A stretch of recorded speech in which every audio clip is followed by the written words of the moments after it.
இன்னைக்கு நீ எந்த விஷயத்த சொல்ல முடியாம சொல்லும் போதே அழுக வருதோ, ஒரு 4 இயர்ஸ் ஒரு 5 இயர்ஸ் கழிச்சு இதெல்லாம். ஒரு சகோதரி கடந்த நாள் என்ன பார்க்க வந்துட்டு ஒரு மேட்டர் அப்படி ஃப்ரீயா பேசிட்டு இருந்தாங்க.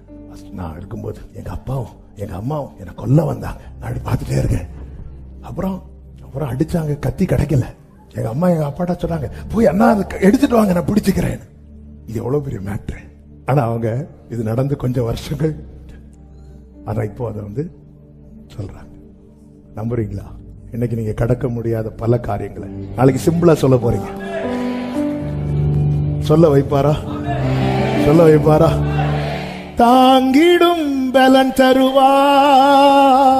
கேட்கலாம், இதை நான் எப்படி நம்ப? ஒரு 10 வருஷத்துக்கு முன்னாடி நடந்த காரியத்தை கொஞ்சம் நினைச்சு பாருங்க. சொல்ல முடியாம தவித்தழுத காரியம் இன்னைக்கு சிம்பிளா சொல்றீங்களா? சொல்ல வைப்பா.